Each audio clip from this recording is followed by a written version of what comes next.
शेख रशीद बिलावल भुट्टो को बिल्लो रानी कहते हैं।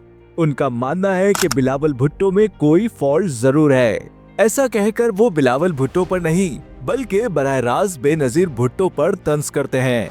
लेकिन कैसे, ये तो हम आपको वीडियो में आगे चलकर बताएंगे। लेकिन अभी सिर्फ इतना समझ लीजिए कि ये बिलावल भुट्टो जरदारी की लाइफ स्टोरी है। एक ऐसे नौजवान की कहानी जो पाकिस्तान के सबसे ताकतवर सियासी खानदान से ताल्लुक रखता है। क्या वो अपनी माँ बेनजीर भुट्टो और नाना जुल्फिकार अली भुट्टो के ख्वाब पूरे कर सकेगा? बिलावल भुट्टो ने अपने सियासी करियर का आगाज कब किया? फातिमा भुट्टो कौन है और बिलावल पर किन किन लड़कियों से ताल्लुक रखने के इल्जामात लगे? ये सब और बहुत कुछ आइए जानते हैं एम्पायर ऑफ स्टोरी की इस नई वीडियो में। दोस्तों, बिलावल भुट्टो जरदारी की पैदाइश 21 सितंबर 1988 को कराची के लेडी डफरिन अस्पताल में हुई। अब तक आप सुनते आए होंगे कि पैदा होने वाला बच्चा अपने वालिदैन के लिए ढेरों खुशियां और खुशखबरी लाता है। लेकिन अगर इसका तजुर्बा देखना हो तो बिलावल भुट्टो की पैदाइश को देखिए। इनकी पैदाइश के 3 महीने बाद ही इनकी वालदा शहीद बेनजीर भुट्टो मुस्लिम दुनिया की पहली खातून वजीर आजम बन गई थी। बिलावल ने बेनजीर भुट्टो के दूसरे दौरे हुकूमत में इब्तिदाई तालीम कराची ग्रामर स्कूल से हासिल की। इसके बाद कुछ अरसा फ्रेबलेस इंटरनेशनल स्कूल इस्लामाबाद से पढ़े और फिर दुबई मुंतकिल हो गए। 1999 में मोहतरमा बेनजीर भुट्टो की खुद साख्ता जिला वतनी के वक्त वो उनके साथ ही रहे और 2007 में बरतानिया की ऑक्सफोर्ड यूनिवर्सिटी के सबसे अहम कॉलेज क्राइस्ट चर्च में दाखिला लिया। ऑक्सफोर्ड यूनिवर्सिटी से जदीद तारीख और सियासत में बीए ऑनर्स की डिग्री हासिल की। तालीम के लिहाज से देखा जाए तो बिलावल भुट्टो जरदारी एक इंतहाई पढ़े लिखे और जीरक आदमी है। मुल्क के मायानाज सियासतदान और सहाफती हजरात बिलावल के हम असर सियासतदानों जैसे कि मरियम नवाज और दीगर से तकाबुल करते हुए बिलावल भुट्टो को मुमताज करार देते हैं। हत्ता कि इमरान खान और हामिद मीर ने भी उनके बारे में तारीफी कलमात कहे। लेकिन आप सोच रहे होंगे कि बिलावल भुट्टो सियासत में कैसे आ गए? शेर का बच्चा शेर होता है। बिल्कुल इसी तरह जब बिलावल पैदा हुए थे तो सियासत उन्हें अपनी माँ की गोद से ही मिली थी और अभी वो अपनी डिग्री मुकम्मल भी ना कर पाए थे कि बेनजीर भुट्टो की शहादत ने मुल्क भर में कोहराम मचा दिया।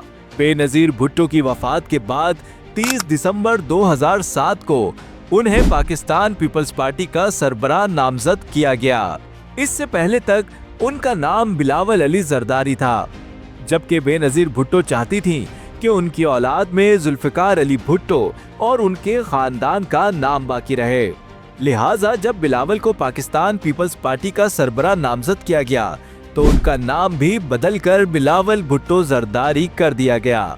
इससे न सिर्फ भुट्टो खानदान की मिरास जारी रही बल्कि सियासत में उनके भरपूर काम को जिंदा रखने वाला एक और भुट्टो पैदा हो गया। भला आज तक ये नारा यूं ही तो नहीं लगाया जाता ना, कल भी भुट्टो जिंदा था, आज भी भुट्टो जिंदा है। तालीम मुकम्मल करने के बाद बिलावल भुट्टो जरदारी 2011 में वतन वापस आए और सियासी मामलात में बढ़ चढ़ कर हिस्सा लिया और 2012 में बाकायदा कराची के एक बहुत बड़े जलसे से खिताब करके अपने सियासी सफर का आगाज किया। इसके बाद तो वो रुके ही नहीं। पीपल्स पार्टी के हर जलसे में बिलावल ने अपनी वालिदा बेनजीर भुट्टो की शेरनी जैसी ललकार मध्यम ना पड़ने दी और नौजवानों को पाकिस्तान के लिए काम करने पर उभारा। लेकिन पार्लियामेंट का रुकन बनने के लिए कम से कम उम्र 25 साल है, इसलिए अमली अखाड़े में बिलावल भुट्टो खुद ना उतर सके और इसी कानून को मद्देनजर रखते हुए उन्होंने 2013 के इंतखाबात में हिस्सा नहीं लिया। जब 25 साल की उम्र को पहुंच गए तो 2015 में आसिफ अली जरदारी ने पाकिस्तान पीपल्स पार्टी के अहम इख्तियारात उनके हवाले कर दिए। लेकिन आसिफ अली जरदारी को सियासत का बेताज बादशाह आखिर बिला वजह तो नहीं कहते ना। उस्ताद अपने शागिर्द को सब गुर सिखा देता है सिवाय एक गुर के, और आसिफ जरदारी ने भी यही किया। उन्होंने 3P यानी PPP की सरबराही तो बिलावल भुट्टो को सौंप दी, लेकिन 4P PPP की कुर्सी पर सदारत पर खुद बराजमान रहे। दोस्तों, ये 3P और 4P का किस्सा फिर कभी सही। फिलहाल बस इतना समझ लीजिए कि पीपल्स पार्टी 2 हिस्सों पर मुश्तमिल है। एक हिस्सा 3P है जिसका काम नजरियाती है, यानी ये जमात सिर्फ जलसे जुलूस वगैरह करती है, जबकि 4P का काम कानूनी और अमली है। वोट किसने लेना है और पार्टी टिकट किसे जारी करना है, ये सब फैसले 4P का काम है।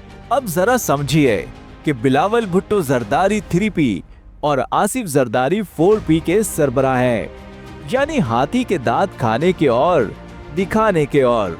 सदारत की ये कशमकश उस वक्त खूब देखने को मिली जब एक इंटरव्यू में आसिफ अली जरदारी ने कहा कि बिलावल अभी अंडर ट्रेनिंग है और बच्चा है, पार्टी टिकट किसे देगी ये मैं डिसाइड करूंगा। इस इंटरव्यू में आसिफ जरदारी खूब खुलकर बोले, जिसके बाद खबर सामने आई कि बिलावल भुट्टो फौरन दुबई रवाना हो गए हैं। उन्होंने अपनी ट्विटर प्रोफाइल पिक भी तब्दील की, जिसमें बेनजीर भुट्टो उनके कंधों पर हाथ रखे खड़ी थीं। जरा ही देर बाद आसिफ जरदारी भी दुबई गए और फिर साहबजादे की नाराजगी दूर की गई।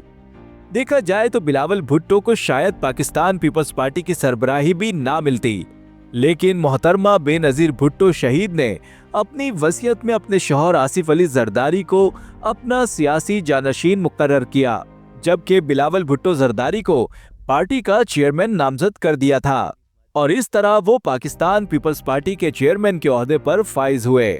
खैर, सियासी बातें तो होती रहेंगी। यहाँ जरा बिलावल भुट्टो की पर्सनल लाइफ पर एक नजर डालते हैं। बिलावल भुट्टो को यूनिवर्सिटी के जमाने में प्ले बॉय कहा जाता था। इस पूरे अरसे में लोगों ने इस बात पर तनकीद की कि बिलावल भुट्टो एलीट क्लास में उठते बैठते हैं और लग्जरी लाइफ गुजारते हैं। दूसरी तरफ उनकी कुछ ऐसी तस्वीर भी सामने आई कि फिर तो कंट्रोवर्सीज का एक पहाड़ खड़ा हो गया। बिलावल शादी कब करेंगे? बिलावल भुट्टो का कहना है, मेरी शादी मेरी मर्जी। लेकिन बला का मासूम दिखने वाला ये नौजवान वाकई मासूम है भी या नहीं, ये तो रब ही जाने। अलबत्ता इतनी बात जरूर है कि कॉलेज के टाइम पर बिलावल भुट्टो पर इल्जाम लगा था कि वो अपनी किसी क्लास फेलो में इंटरेस्टेड हैं। कुछ ही टाइम बाद उनकी कजन फातिमा भुट्टो के बारे में ख्याल किया जाने लगा कि उनकी और बिलावल भुट्टो की शादी होने जा रही है और बिलावल उन्हें बहुत पसंद करते हैं, लेकिन भुट्टो खानदान की आसिफ जरदारी से नहीं बनती। फिर शायद इन अफवाहों ने दम तोड़ दिया और हिना रब्बानी खर का नाम बिलावल भुट्टो के साथ जोड़ा जाने लगा। उन पर भी बिलावल ने हामी ना भरी तो अवाम ने आलिया भट्ट को बिलावल भुट्टो की फ्यूचर वाइफ करार दे दिया। खैर, इस पूरी मगजमारी का नतीजा कुछ नहीं निकला और बिलावल भुट्टो जरदारी आज भी वैसे ही सिंगल हैं जैसे यूनिवर्सिटी में थे। अलबत्ता इतनी बात जरूर है, वो इंतहाई हंसमुख और आशिक मिजाज आदमी है।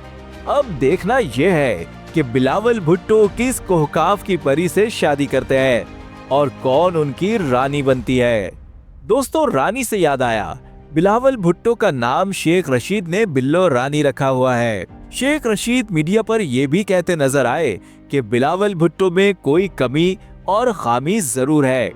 उनका मानना है कि बिलावल भुट्टो में कोई फॉल्ट रह गया है।